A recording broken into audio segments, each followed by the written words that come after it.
You are not ambitious. You are just ashamed. There is a difference. When you build a perfect morning routine for someone who wakes up energized and punish yourself when you hit snooze, you guarantee a failure. Your brain cannot execute discipline designed for a fantasy and survive the reality of being tired at the same time. Therefore, every system collapses. Every fresh start dies by Thursday.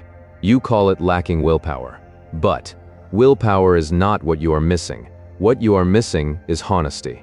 The moment you stop pretending you will wake up different tomorrow. Stop designing routines for the disciplined version. Stop shaming yourself for being the exhausted person who actually exists. That is when the cycle breaks. Therefore, the fix is not trying harder. The fix is lowering the bar. You already know this. You have failed the same ambitious plan 17 times. You have promised yourself you will be different starting Monday, starting next month. After this stressful period ends, but the stressful period never ends. The tired version of you is not temporary. It is not a phase you push through. It is not the obstacle between you and the real work. It is the actual person who has to do the work. And therefore, every plan that ignores that person is already dead. You are building workout routines for someone with endless energy. You are building reading goals for someone who never feels drained. You are building creative schedules for someone whose brain is always clear. That person does not exist. They live in the highlight reel you scroll through at night.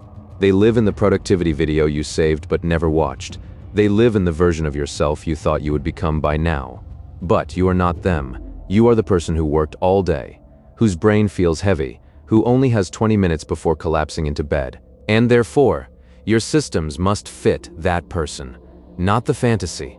You have been treating your real self like a failure, like the prototype, like the broken rough draft before the real disciplined version finally emerges. Therefore, every moment of being tired feels like evidence you are failing. Every low-energy day becomes proof you are not built for this. You tell yourself, once I fix my sleep, once I quit this job, once life calms down, then I will finally be the person who can handle the real plan. But life does not calm down. Sleep does not fix itself. Energy does not magically arrive. What you are waiting for is permission to be less than perfect. What you are waiting for is a system that does not require you to be exceptional just to show up. The shame is not coming from laziness. The shame is coming from the gap. The gap between the person you think you should be and the person staring back in the mirror. Therefore, the gap is the problem, not you. You keep widening it. Every time you set a goal designed for maximum energy, peak focus, unlimited motivation, every time you compare yourself to someone 3 years ahead with completely different circumstances, every time you refuse to count the small thing because it does not feel impressive enough, you widen the gap, and therefore, the shame deepens. You are not failing because you are weak. You are failing because you refuse to meet yourself where you actually are.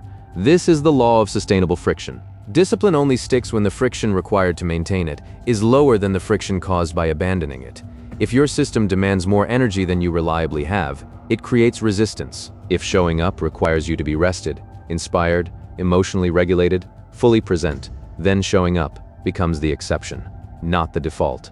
And therefore, you only show up when conditions are perfect, which is almost never, but when the bar is low enough that even the exhausted version can clear it, resistance dissolves.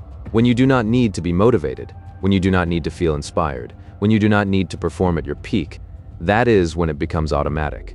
3 tasks instead of 12, 10 minutes instead of an hour, showing up badly instead of waiting to show up flawlessly. This is not about lowering your standards. This is about designing for reality. The version of you that exists after a terrible sleep, after a long commute, after disappointing news, that version still needs to be able to act. Therefore, your system must survive that day, not just the good one. You think small goals mean small results. You think if you're not pushing yourself to the edge, you're settling. But intensity is not what builds momentum.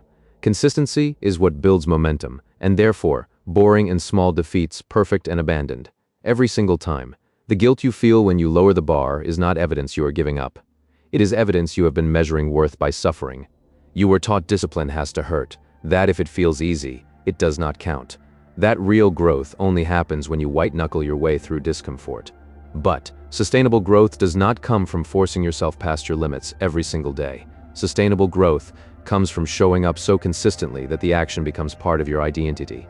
And, therefore, The question is not, can I do this on my best day? The question is, can I do this on my worst day? If the answer is no, the system is already broken. You just have not admitted it yet. Therefore, strip it down. Remove everything that requires you to be exceptional. Remove the 5 a.m. wake-up that only works when you sleep perfectly. Remove the hour-long session that only happens when you have energy. Remove the ambitious target that only feels possible when you are inspired. What is left is what actually survives. What is left is the foundation you can build on without collapsing every 2 weeks. This is not about ambition. This is about honesty, honest about how much energy you actually have. Honest about how motivation actually works.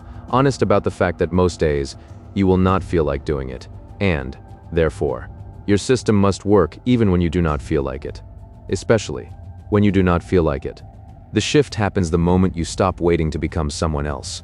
The moment you accept that the tired, distracted, inconsistent person you are right. Now, that person is the only person who will ever do the work. Therefore, build for them. Not the highlight reel, not the future disciplined version, not the person you wish you were when you watch someone else's routine. Build for the person who exists today, flaws, limits, bad days included.